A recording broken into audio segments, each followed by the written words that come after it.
حضور اکرم صلی اللہ علیہ وسلم کا ارشاد ہے جاہدوا باموالکم وانفسکم والسنتکم، ابو داؤد شریف کی روایت ہے کہ اپنے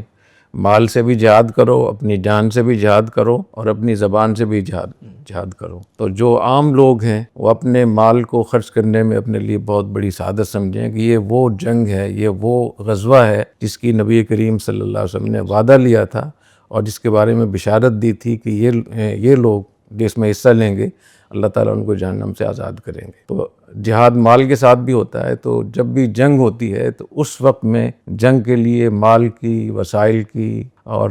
جو لوگ آگے لڑ رہے ہوتے ہیں ان کو سپورٹ کرنے کی بہت ضرورت ہوتی ہے۔ تو میں سمجھتا ہوں جتنے بھی وہ لوگ ہیں جن کو اللہ نے پیسہ دیا ہے تو وہ اس میں اپنا پیسہ بھی خرچ کرے، اس کے لیے ترتیب بنائے، اور وہ علاقے جہاں زیادہ اس کے امکانات ہیں وہاں عام طور پہ باقاعدہ اس کی مشاورت ہونی چاہیے، نوجوانوں کی تشکیلات ہونی چاہیے، اور جو بھی جنگ کے ممکنہ اس کے نتائج ہوتے ہیں زخمیوں کے حوالے سے، انخلاء کے حوالے سے، جو لوگ وہاں بے گھر ہوں گے ان کو جگہ دینے کے حوالے سے، جو لوگ بیمار ہوں گے ان کی صحت کے حوالے سے، تو یہ عوامی لحاظ سے بہت ضروری ہے کہ عوام اپنی فوج کے ساتھ باقاعدہ اپنے مال کے ساتھ اس کے ساتھ کھڑے ہوں۔ اور جہاں تک جہاد بن نفس ہے کہ اپنی جان وہاں لگا دیں، وہ تو ہمارے افواج ماشاءاللہ لگے ہوئے ہیں اور ان کے جذبات ہیں، اور ان کے لیے بھی بہت بڑی بشارت ہے، بہت بڑا موقع ہے۔ اور اس میں جو ریزرو فوجی ہیں اور جو ریٹائر فوجی ہیں وہ بھی، اور دوسرے لوگ بھی اس میں حصہ لے سکتے ہیں بشرطے کہ حکومت اپنی آرمی کے ساتھ ہو۔ اور دوسری بات، میں آرمی ہماری جتنے بھی افواج ہیں، چاہے وہ ایئر فورس کے مجاہدین ہوں، نیوی کے ہوں، آرمی کے ہوں،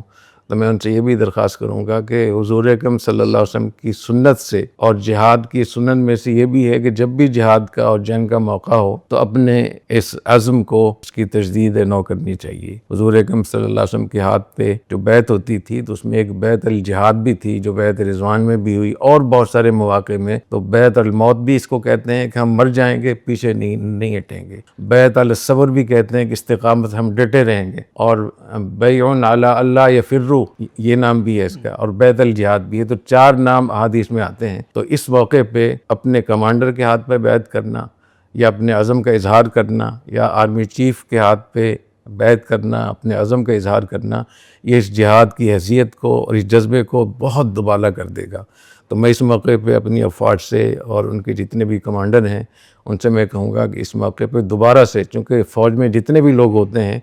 وہ ریاست کی حفاظت کے لیے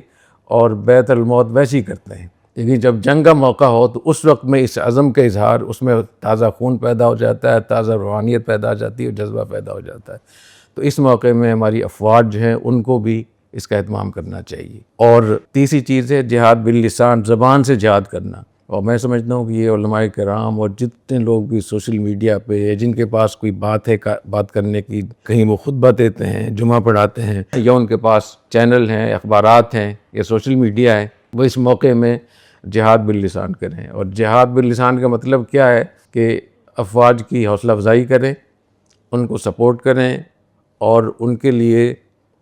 اچھے کلمات کہیں، ان کے گھر والوں کا خیال رکھیں، اور جو دشمن ہیں ان کو دھمکیوں کے ذریعے سے ان کو ڈرائیں کہ آپ نے کس کو چھیڑا ہے، آپ کو پتہ چل جائے گا۔ تو یہ صحابہ کرام کی بھی سنت ہے، تو اس پر بھی کرنا چاہیے۔ سوشل میڈیا کو خاص طور پہ اس موقع پہ ہمیں استعمال کرنا چاہیے، اور علماء کرام کو عوام کی سطح پر بھی لوگوں کو ترغیب دینی چاہیے، جہاد کے فضائل، شہادت کے فضائل اور غزوہ ہند کے فضائل اس کو بیان کرنا چاہیے۔ اور علماء کرام کو محاذوں پہ، مورچوں پہ، چھاونیوں پہ، جہاں جہاں بھی ہمارے نوجوان، ہمارے سرفروش مجاہدین، جہاں باز فوج، ہمارے فوجی حضرات جہاں بھی ہیں، چاہے وہ ایئر فورس میں ہیں، نیوی میں ہیں، آرمی میں ہیں، تو باقاعدہ وہاں جا کر ان کی حوصلہ افزائی کرنی چاہیے، اور ان کو جہاد کے اور غزوہ ہند کے اور شہادت کے فضائل بیان کرنے چاہیے۔ تو اس طریقے سے پوری قوم بھی جہاد کا ثواب لے لے گی، اور کاروباری لوگ بھی جہاد میں حصہ لے لیں گے، اور جو آرمی اور فوج کے جو حضرات ہیں، جوان ہیں، وہ بھی تو ویسے حصہ لے رہے ہیں، اور جو باہر کے لوگ ہیں جو عملاً حصہ نہیں لے سکتے، تو اس حدیث کی روح سے اور قرآن کی روح سے جاہدوا باموالکم وانفسکم، اپنے مال سے بھی جہاد کرو، اپنی جانوں سے بھی